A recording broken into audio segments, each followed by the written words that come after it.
The sports you love, the teams you can't live without. Get a sense of urgency! This is Jake Scott and Ben Anderson on 97.5 The KSL Sports Zone. Jake and Ben, 97.5 The KSL Sports Zone. Ethan Millard with Teton Wealth will be live in studio today with Hanson Scotty G to help you with your retirement plan. Tune in or visit retireteton.com. Is Hans back today? Is he going to come in with a tan? Hopefully. Looking good? Some fruits from the island. What's your take on people posting their vacation photos? It's very natural. You share people with where you've been. But isn't it like kind of Are you jealous? I'm in Hawaii. Are you jealous? Yeah. I've posted vacation photos. I'm not hating. I mean, I've sent vacation photos to you before just to make you I'm jealous. more for people posting them on IG. You text them to us during the show to make us feel bad. Right. But at least my intent is honest. Clear. Yeah. Yeah. I'm not hiding behind some, social media thing. Yeah. I understand what you're saying. All right. Doesn't make it better. Joining us now, and by the way, joining us via what are we calling this technology, Christian? The AirLink. The AirLink, meaning that you can see him. He's not on a spaceship somewhere. But it's really cool.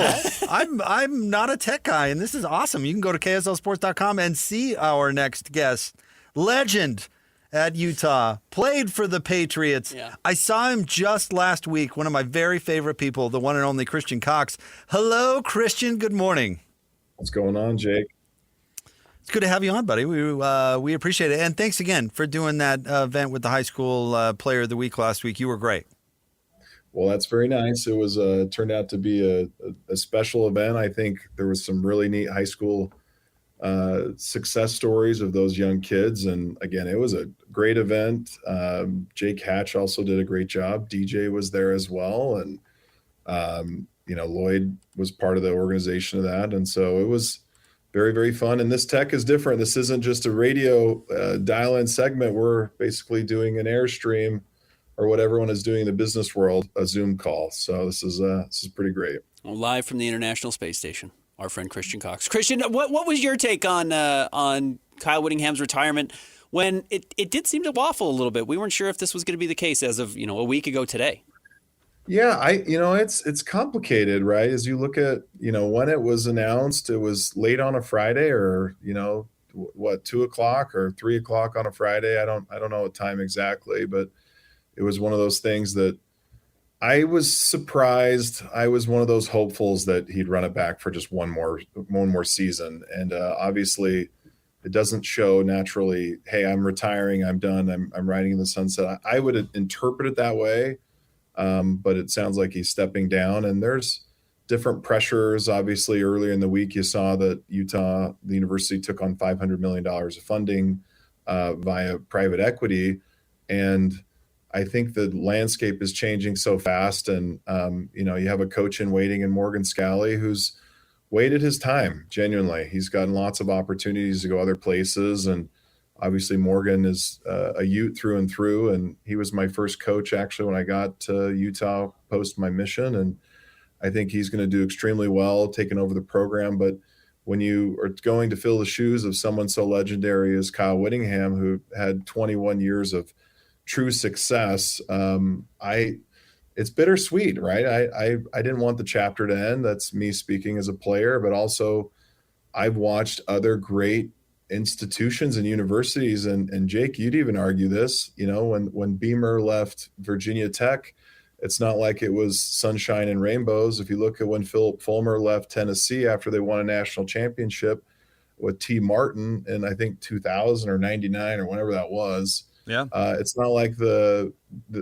football program just flourished. And so when you pluck out legendary coaches, which Kyle is in that vein, and obviously he played for a legendary coach in Lavelle Edwards, there's just this wandering period. And I don't think that's going to be the same with Morgan at all. That's not what I'm getting at. But you can admit, you have to be a realist that leaders are the difference. Leaders are the difference in these football organizations. And you can see when Indiana got a really good leader and coach in Signetti, what that's happened to them, or when you bring in an Urban Meyer level person. And so as Utah fans, we've been spoiled. We've been spoiled since the McBride days, I'd say in the late 90s. And it's a new terrain. So 30 years of, I'd say, solid football. The years before that, the fossil years in the 80s, it wasn't so great. And so we've been spoiled, and I'm just more interested on what that's going to look like, because all we've known is Kyle Whittingham running the ship, and he's such a consistent, sturdy, amazing leader. And Morgan is the same, but it's still, you're taking over for Lavelle or Joe Paterno or whatever you want to call it. They're tough shoes to fill. All right, you brought up Lloyd. Now, I've known Lloyd for over 20 years. Over 25 years. I've known Lloyd a long time. And if somebody asked me, hey, tell me a story that really sums up Lloyd Cole, one specific anecdote that really will tell me a lot about that guy, I would tell that person, well, Lloyd used to fat shame people at Sears to sell them treadmills. And I feel like that really sums up who Lloyd is as a person. So my question to you is, give me a story or an anecdote about Coach Witt that you think really sums up who he is as a coach to his players. Yeah. So as I think back, there's kind of two of them. You asked for one, but he is probably the most consistent human I've watched with how he processes and works every day. I watched him work for 4 years, and I knew to a T when he would be on the treadmill or the actual exercise, where it was Stairmaster. He'd have his like crossword puzzle, his white towel around his neck, and he'd be up there every single day at the same time, right before media or right before we'd go into actual film review. And so as I think about Kyle, it's as much about the consistency. He was a man who preached a lot of things but did them. The others, I remember walking over to Rice Eccles, because we'd have to walk across the street to go to practice over there. And that guy was always on a red mountain bike for some reason, whipping by people, and we'd always just kind of trudge. And he just was a man of consistency and repeatable process over and over and over. The second is more his coaching style, right? He coached because he loved coaching, but he wasn't going to mince words or not take the opportunity to coach you hard. And my first day back from the mission, up at Utah in spring of 2007, I fell into a drill that Kyle was running. It was like a kickoff return drill, and I was doing it wrong. And I remember him going, "Who the heck is number 54?" And my number changed to 94 in college, but he goes, "Who's that number?"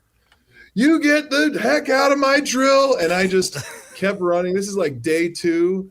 And what's so funny about that is, if I would have taken it personal and I didn't show up the next day, like, that's what coaching is. And as you earn the trust of your coaching staff, whether it was Kyle or Morgan or Gary Anderson or, Kalani at the time, they coached you hard, but they coached you hard because they actually loved you and they wanted the most for you and the university.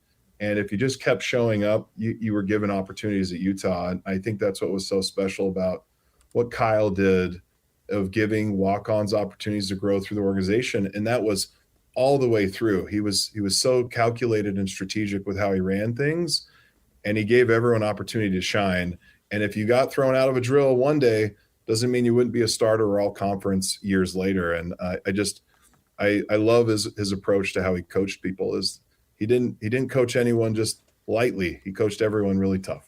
What are your expectations for Morgan? Yeah, listen, complicated, right? I've never met anyone as passionate and as committed to how the Utah way of working, the Utah way of running a program. He's observed it. He's made a giant impact.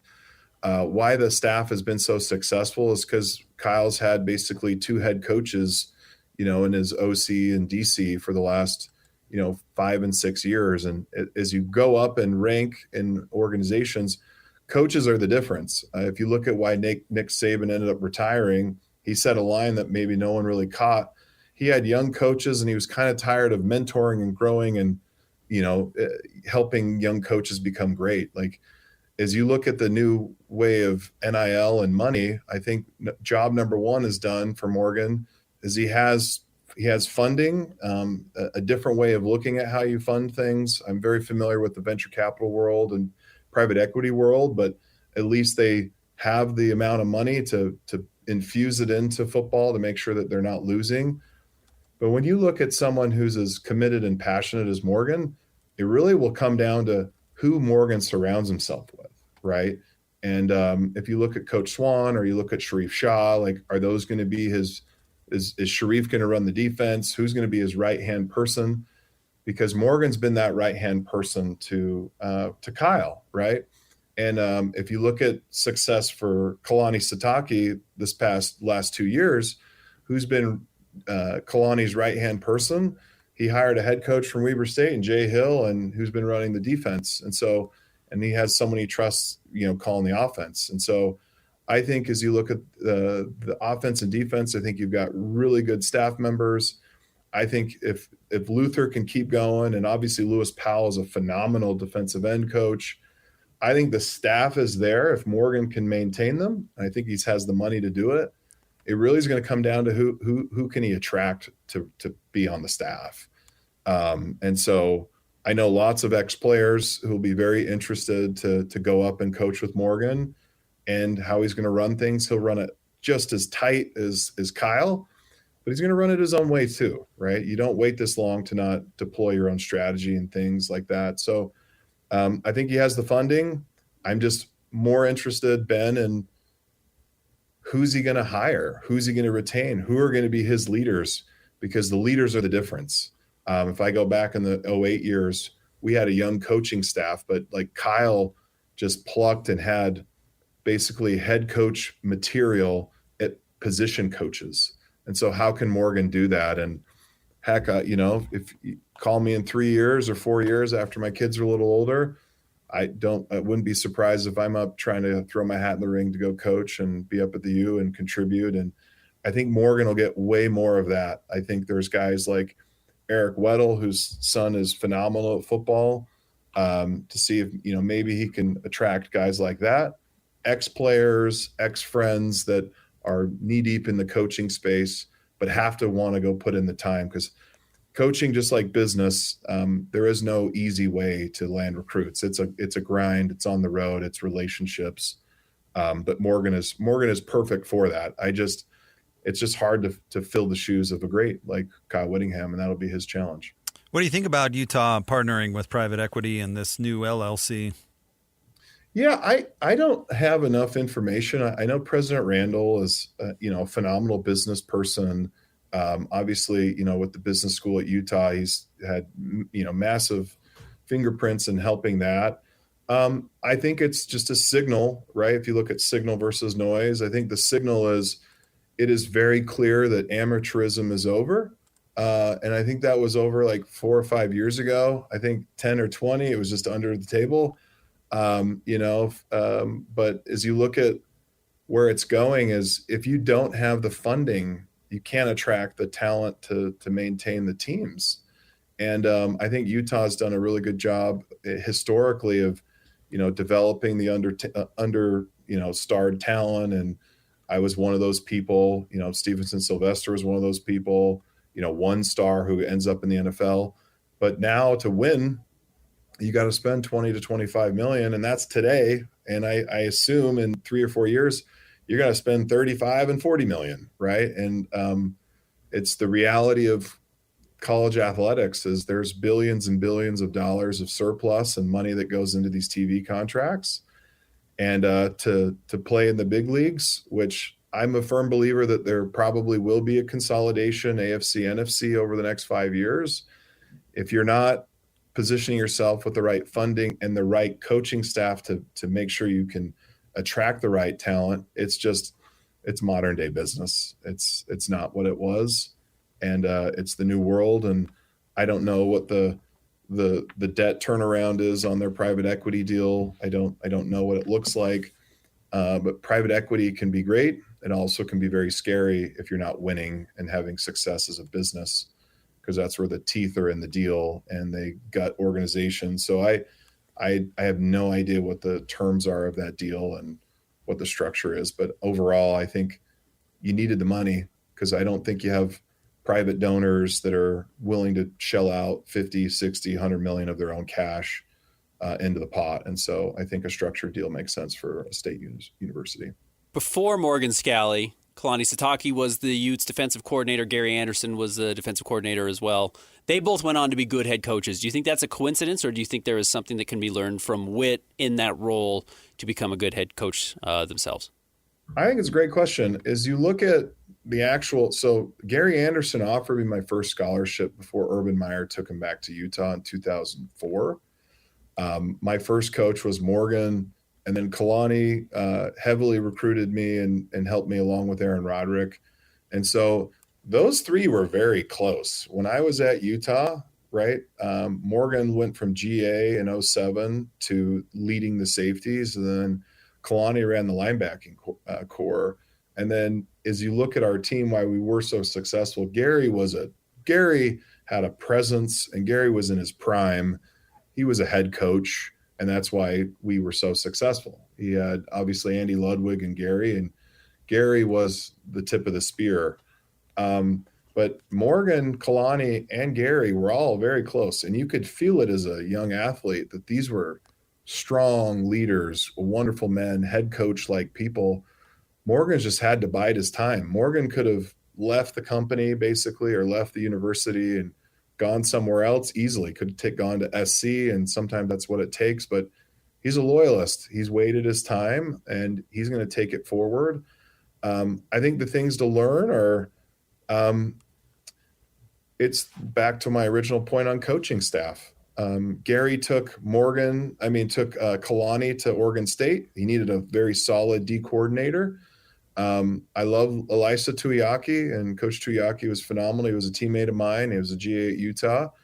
But when their defense was struggling at BYU, Kalani was doing D coordinator jobs, right? And the head coach can't be the DC. The head coach can't be the OC. You need your OCs and DCs to be strong to where you're weighing in and they're bringing you the plans. And so I think on offense, you're square. I think this offense has been phenomenal. I think Sharif could step into that role, but you've got Lewis Powell, who's really strong.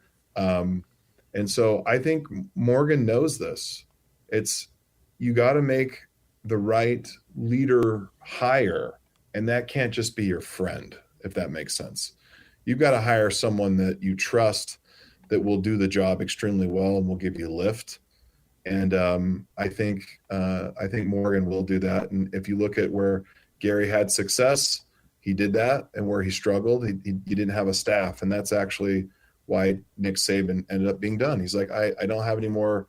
I've graduated out all of my great coaches. I rehabilitated, and I now need to move on. It's a tough world to work in. So can Morgan do that? And I think he can. He's so charismatic. He's so strong-willed. I'm really just fascinated. Who will he hire? His first couple hires will be so important. They hit a home run this past year, but who's going to be the new DC? What do you think's next for Coach Whit? Yeah, that confusing, right? I don't know. He's so mythical, right? He's I was joking with him. I said, "Don't ride off in the sunset," and he laughed, and then he did. And it's like looks like his contract. What has he paid? $3.5 million or $2.5 million for the next 2 years to kind of stay close to the organization, to help recruiting, to help liaison and assist. And so listen, if you were going to pay me a couple million, I think I'd still stay heavily involved. And I think the neatest thing that he did was he retired Friday night or Friday afternoon, and he showed up to the gymnastics event Friday night with his granddaughter. And so he's so ingrained. Like, he is Utah. He is Utah football, the toughness. Morgan's going to take that flag and take it further up the mountain the best he can, and he's going to do a great job with it. I just don't see him Homer Simpsoning fully out, but I think he's going to be pretty relieved, and I think he's going to still stay very close for the next at least 2 or 3 years. And I think that would serve Morgan well and everyone well. I think the more you get the Urban Meyers and Nick Sabans and old coaches be around, like kids want to win, kids want to get paid too. But the more you can just have winning coaches, winning players around the organization, it signals well. And that's what Ron McBride did. Even when I was, at Utah in 07, 08, Coach McBride was around all the time. All their old players were around all the time. All the Fiesta Bowl guys were around all the time. And that's just what you want. You want to just keep the winning culture coming back around, because I remember Jamal Anderson, of all people, he came to a practice and came to a team meeting, and I was like, that's Jamal Anderson. That's the Atlanta Falcon great. And you want to just keep that tradition and history going. And it's a brotherhood. And these players going into this next section of 2026, 2027, it's just a different world, and we're all rooting for them, and we all want them to be successful, because our state has been this close on everything. And I think we all are desperate for the attention to be on the top of the mountain. We're just super close, whether it's the Jazz or the Utes and BYU, you could put them in there too. We're desperate to be on the top as a state. And I think that type of fervor and passion will continue to carry forward with the team. And I think Kyle will still, he's key to where we got it. He's going to be key to where it's going, but it's definitely clear the baton has been handed off, and it's Morgan's team to take forward, and they believe deeply in him, and I do too. Christian, you are the best. Thank you for coming on with us. We really appreciate it. Of course. This was fun. Let's do it again. Super fun. Thank you, Christian. We will. Okay. See you guys. We'll be bugging you soon, I am sure. Yeah, I thought that was interesting, Christian, talking about Whit, doing the same thing every day and the discipline and the example of that. I thought that was a good story for him to share. Yeah, Whit was super consistent. That's what he brought. And I have no doubt that that's probably one of the reasons why he may not be ready to say he's retired, because that's a major break in that consistency. I also suspect Whit, having known, him in some regard for the last 10 plus years now, will have no problem developing a new routine. And then we'll stick to that. He's a man of routine. You can very clearly see that, as Christian said, but I think he'll develop a new routine and he'll be just fine. At one time, he did switch from tennis to golf. Yeah. With his favorite, not football, pastime. And he switched from dad to grandpa. And he switched from the mountain bike to probably driving a car to work. You figure some things out. You do change, and I think he will figure that out as well. The mountain bike thing was funny. I wanted to steal his bike. It didn't happen. Well, it was an old Schwinn. It wasn't even like a nice mountain bike. It was a Diamondback. But yeah, that was his thing. Is that what it was? He always locked it up right at the gate. It was right there. Yeah, you knew that's what Whit rode to work. It was a very funny thing to do. Very yeoman. But I think the one thing that maybe gets lost in Whit, because of that consistency and because he's not gruff. He's not that gruff. He's really, really smart. Well, I think Whit's really intelligent. I never saw him lock it up. He locked it up. Yeah, I think he put a lock on it. He did? Yeah. I would think it was. Have you ever Gangs in New York? Where Bill the Butcher doesn't he put like money in the middle of the square, and he goes like, "Don't worry, nobody's going to touch it." Because it's his or his hat or something like that. I would think, who's going to steal Coach Whit's bike? Isn't that going to get you beat up? Mm-hmm.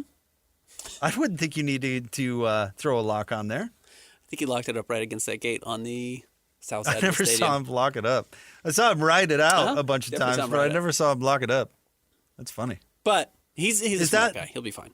That like the time when we used to have a producer here that used to bring his bike to the studio when we were over at Delta Center, and he would lock it. I can't remember if he locked it up in the studio. The joke was that he was worried Lloyd was going to steal it. Right. I was going to say that's a different situation because Lloyd works here. Right. So he was very concerned that it would get stolen, even though we were in an empty, security-filled arena. Very strange. Well, you gotta be careful. But who's stealing Coach Whit's bike? Nobody. That sounds like a good way to get in trouble in a variety of different ways. Absolutely. People are going to track you down on campus. But yeah, that's a what a Coach Whit. Yeah. Come on, man. All right, stay tuned. Whit beat me up in the middle of 4th South for stealing his bike. More next. Because he chased me down like the Terminator. Jake and Ben, 97.5, the KSL Sports Zone. Who's got it better than us? No! Your home for for the best sports coverage in Utah. You're listening to Jake Scott and Ben Anderson on 97.5 The KSL Sports Zone. Hey, I've got a take on the Coach Witt situation that has not been discussed. I really think he wanted to stay, and I think he went to the school and said he would, but due to his pride, he told them he would not stay for less than Kalani just got from BYU. They tried to negotiate it, and in the end could not come up with the money, and so Kyle stepped down. It hasn't been discussed, but it seems very logical. All right, there you go. That's Chad sending in a call in, which you can do on the KSL Sports app. Download it, record audio, and you hit send, and it goes right to Christian in the control room. Sure. I mean, that could be a scenario. I don't know. Witt wanted a raise, didn't. It's negotiation. I don't know if it had anything to do with Kalani. That might be a stretch. I don't know. But it could have been about money, sure. He could have looked around and said, this is what good coaches make around, college football. It's $10 million. I make $6.5 million. Guy down the street's now making, my former protege is now making $3 million a year more than I am. I think I should get paid what I'm worth. And, Utah, if this is the case, this hypothetical could say, we're not ready to do that. Yeah, Utah's not swimming in dough. To say that a budget matter would have come into the decision-making process, I would say almost assuredly. I'll be really curious to see what Morgan's making. Yeah, it's not 10. No, certainly it's not 10. No, he's not going to make more than Witt was. I wouldn't guess. No. And Witt was, 6.5 plus whatever bonuses he gets, which are always there. And he gets... You get a bonus for getting out of bed in the morning. But you make a bowl game, you get a top 25 ranking, you get a certain on the grade point average that your players get. There's all sorts of stuff. So, Witt's compensated. You get bonus for doing the radio show. You used to get bonus for doing a TV show. Yeah, so I don't know. Yeah, I have no idea. You get bonus for winning a bowl game, I'm sure. But I'll be curious to see what he's making. Yeah, you're probably right. It's probably saving money. So maybe that came into it. That would not surprise me. Talking to Christian Cox in the last segment, I am, like everybody, curious what the rest of the staff looks like, most notably the D coordinator. As you mentioned, Mark Ottaway is coming back, and that's a good sign. He thought he had a good year as the running backs coach for Utah.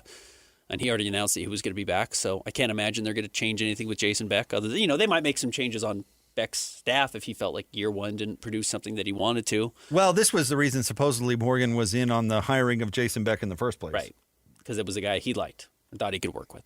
So we'll see where he goes, D coordinator, though. Yeah, Sharif Shah would make some sense. I think he'll just promote. I mean, you would think.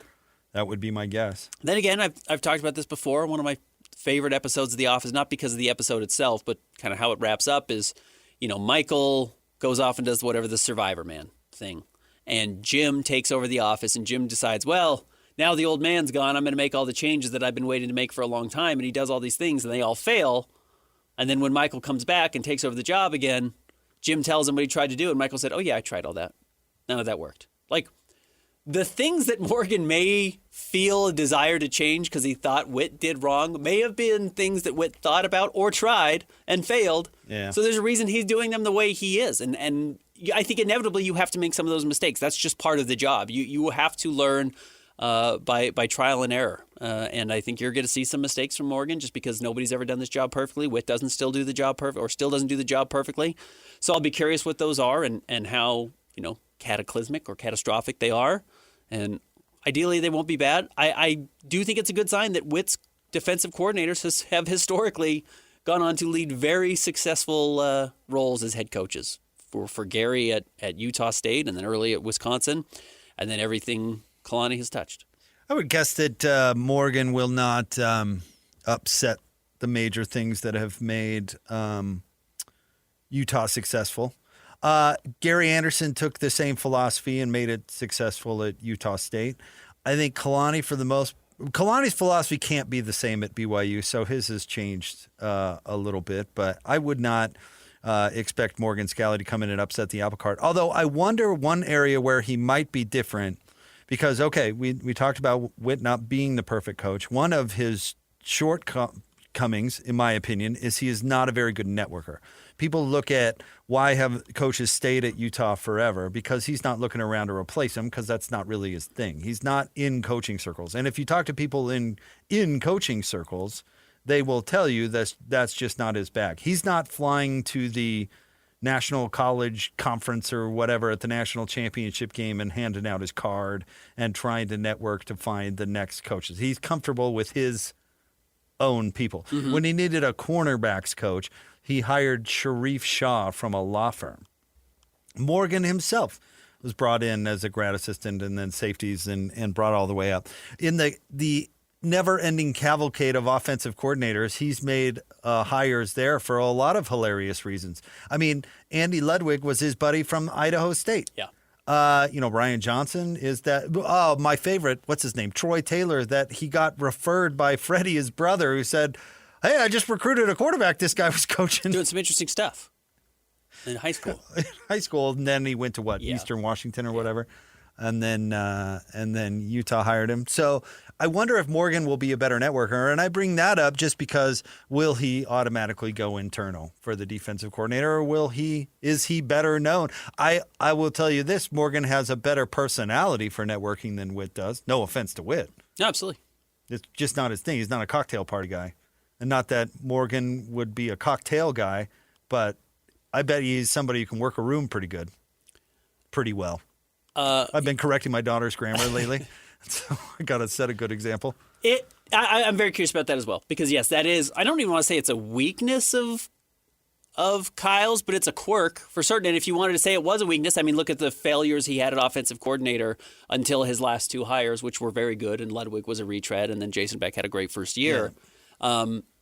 Yeah. I think that's a very fair argument. He was not all that creative in some of those senses, and creativity can be a benefit to you. You can also get too cute. The only reason Jim Harding is there is because Dave Christensen brought him with him from Wyoming, who was a unmitigated disaster.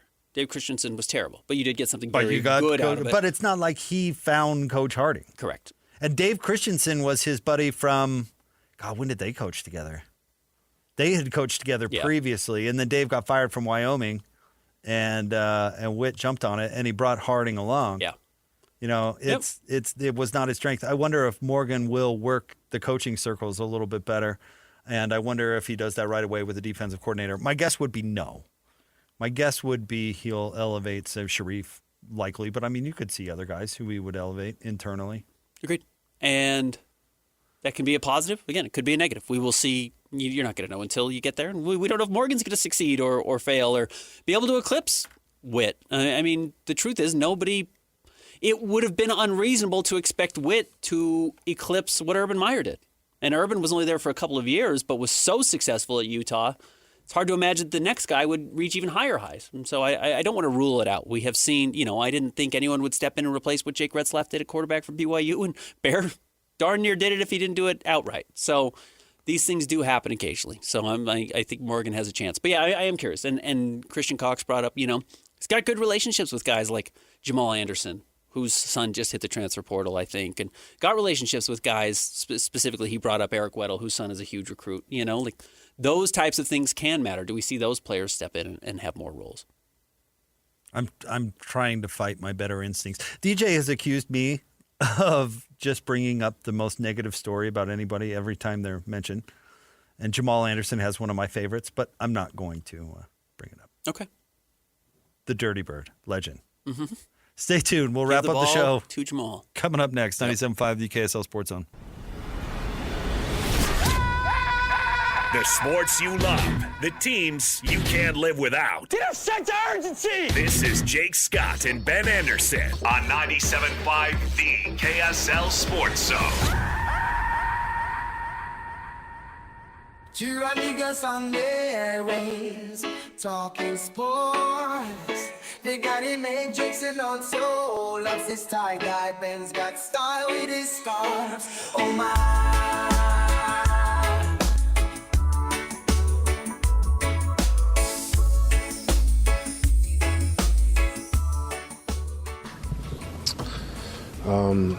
I had one of those nights on a situation where I'm not allowed to have one of those nights. I feel like if I play better, we win that game. I don't want to put that on anything else.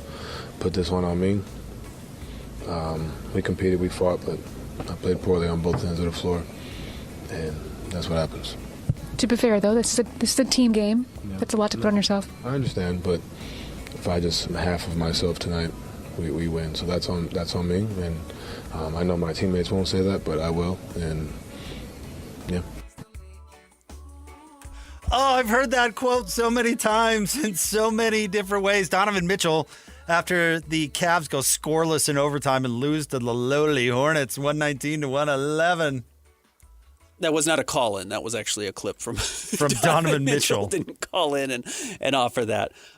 It is almost like this weird reverse martyrdom that he likes to do, right? Like, he makes himself look like the martyr by taking the blame himself. And he was awful last night. They lost to Charlotte. They didn't score in overtime. Charlotte, that was their 8th win of the season. Cleveland is 3 games above 500. Remember, this is a team that won in the mid-60s last year. Like, they have seen a dramatic step backwards. And Donovan had 17 points on 6 of 24 shooting, including 1 of 11 from 3. Like, he was terrible last night.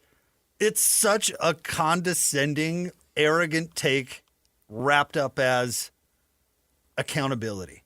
Yes. It's you're right. like, have you seen the rest of the clowns on this freaking team? I gotta show up, or it's such a funny thing. But you know what? How many times do you get to say that in the postgame until everybody goes, you know what? You're not good enough. Yeah, right. Correct. Yeah. Right. And I don't know who this woman is who was like, well, Don, don't be hard on yourself. It's just a very weird response. I mean, honestly, how many times do you have to lose games for your team until you realize maybe you're not the team's best player? Problem. Maybe we used to hear it so many times with the Jazz, and I believe it was always a veiled shot at Rudy, because he would not let anybody even consider that he was not the team's best player.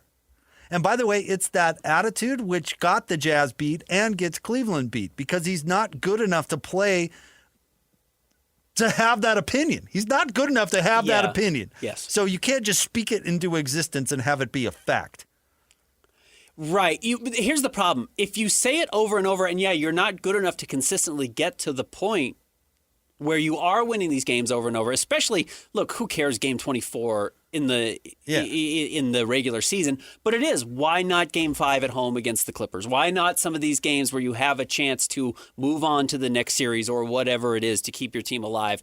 That's where he really doesn't do it. But if you're there over and over and over, why do you pretend to hold yourself to a standard that you have never shown that you can can't reach? Beat. That's what I'm saying. Yeah. Watching Donovan for years crash into triple teams every fourth quarter and come up short, and then have him come into the postgame and go, well, that was on me as the team's best player. I've got to play better. It's like, it's that attitude that's killing you. You think you have to crash into the triple team to win it for your team. Well, guess what? Somebody else plays. Yeah. Bogdanovich is open in the corner. Yeah. Darius Garland was great last night. 26 points, 8 of 19 shooting, 9 assists. Yeah, that guy probably needs to play a bigger role, whatever it is. But I didn't watch overtime, but I got to imagine a lot of overtime was Donovan going, hey, guys, it's Don time. Let's go get this done. Well, failing to score in overtime is not something I've ever seen before. It's only happened a couple of times. Donovan took 24 shots. If you really are the problem, why don't you let somebody else take 10 of those? Yeah, know when you are the problem. Absolutely right. No, and, Donovan's a hell of a player. He's a really, really he's not great that good. player, but he's not quite to that level. He's not that good. And then he puts himself on that level by saying, I should get to that level. Yes. And he hasn't been able to consistently hit it in games like this.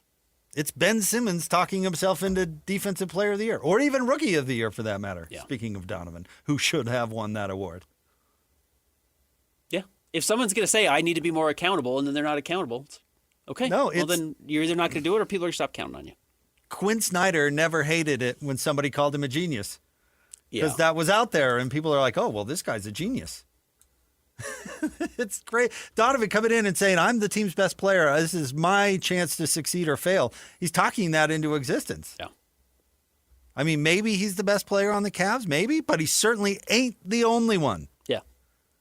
DeAndre Hunter's pretty good. They were without Evan Mobley. He's hurt right now. But no, Darius Garland's an all-star. Yeah, they've got other good players. And you should beat DeAndre Charlotte Hunter anyways. only took 7 shots. Yeah, you should beat Charlotte anyways. And he was 1 of 7. He was bad. But yeah, no, No, but my point is, there are other players on the team. Absolutely. No question about it. And they were carrying Donovan Mitchell to get to overtime in the first place. Yeah. All right. Join Hanson Scotty G coming up tomorrow from noon to 3 at My Hearing Center. It's 8941 South, 700 East. Speaking of Hans and Scotty G, they're coming up next. Curious to see if Hans has a tanned hue. Yeah. Been in Hawaii for the week. But a tan is very important to Hans. Yeah? Likes to look good. Something about it, yeah. Okay. He used to hit the tanning bed or the spray-on thing before going on vacation. Turn in on the YouTube. Tune in. Are you a spraying guy? Big time. But only shirt and down. You don't see it unless I have my clothes off. So you're orange from the neck down? And pasty from the shoulders up. Stay tuned. Hans and Scotty G are Thanks, coming up Christian. next. 97.5, the KSL Sports Zone.